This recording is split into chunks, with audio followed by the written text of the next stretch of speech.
आणि यानंतरची बातमी मुंबई महानगरपालिकेसंदर्भातली।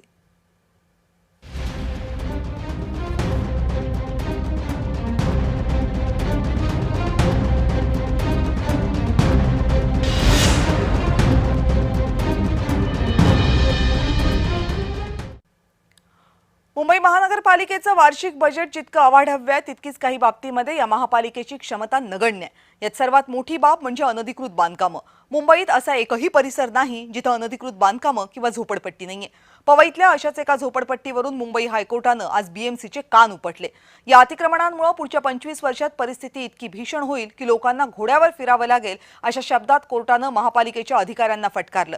महापालिकेसोबतच पोलिसांना सुद्धा कोर्टानं खडे बोल सुनावलेत।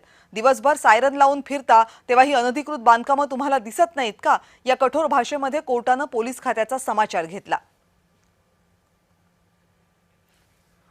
मुंबई हायकोर्ट नेमकं काय म्हणालं बघूयात।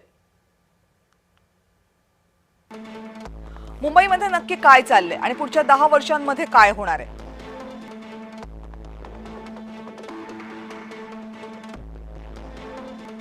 रस्ता बनता क्षणी काही लोक तिथे येतात आणि कब्जा करत झोपड्या उभारतात।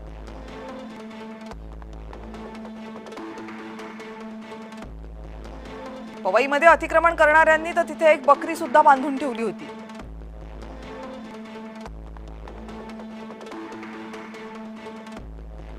म्हणजे त्यांनी रस्त्यावरच बकरी कापली का?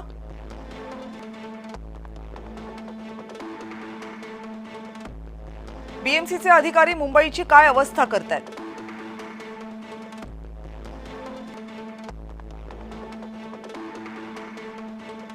पंचवीस वर्षांनी मुंबईच्या रस्त्यांवर दुचाकीही चालवता येणार नाही।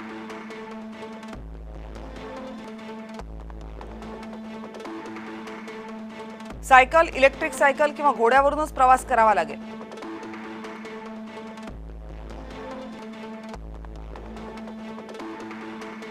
कारण अशा रस्त्यांवर फक्त घोडाच चालू शकतो नाही का।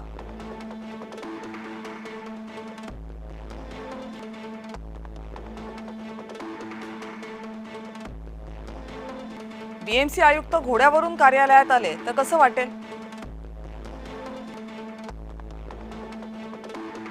मुंबई पोलीसही काय करतात हा आम्हाला प्रश्न पडतो।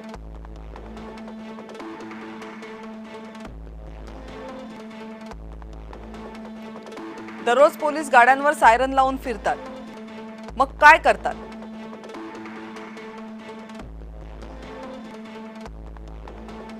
अतिक्रमणं हटत का नाहीत, ती कशी हटणार याचा आराखडा पोलिसांनीही सादर करावा।